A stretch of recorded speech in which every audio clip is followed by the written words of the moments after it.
नमस्कार बच्चों, कल हमने कक्षा 5 की हिंदी साहित्य पुस्तक का पहला अध्याय समय बहुत ही मूल्यवान कविता का आधा पंक्ति पढ़ा था। चलिए आज हम उसको पूरा करते हैं। तो शुरू करते हैं। दाना दाना खोज बीन कर चींटी अन्न जमा करती है, बुरे समय के लिए बचाओ यह शिक्षा हमको देती है। चींटी भी प्रतिदिन अपना दाना तिनका चुन चुन कर अपने बिल में, अपने घर में जमा करती रहती है कि अचानक से कहीं बुरा समय आ जाएगा तो वह कहाँ से खाएगी। तो यह शिक्षा हमें चींटी ही देती है कि हमें अपने बुरे समय के लिए बचा के रखना चाहिए।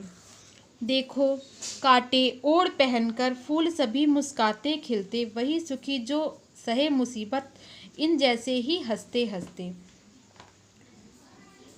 देखो कांटों के बीच में भी गुलाब के फूल का कितना महत्व है।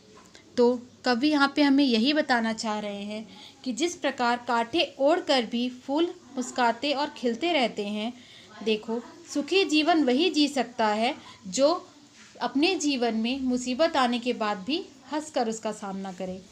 इसी नदी को देखो बहती, कभी न रुकती दिन हो या शाम, और करो कुछ और बढ़ो कहती लेती नहीं विश्राम। अब इस नदी को ही देख लो, कभी न रुकती दिन हो या शाम।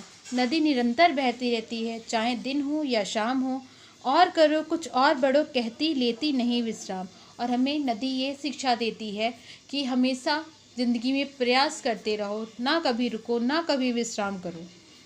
पीपल बरगद नीम के नीचे पथिक सदा करते आराम। पीपल बरगद और नीम के वृक्ष के नीचे राही हमेशा विश्राम करते हैं, आराम करते हैं। सज्जन कभी न दुख देते, आते सदा सभी के काम। यह वृक्ष बहुत ही सज्जन है, जो किसी को दुख नहीं पहुंचाते और सबके काम आते हैं। इसी प्रकार कवि ने वृक्ष की तुलना मनुष्यों से भी की है कि जो सज्जन है वो व्यक्ति हमेशा दूसरों के काम आता है और उसे कष्ट नहीं देता। धन्यवाद।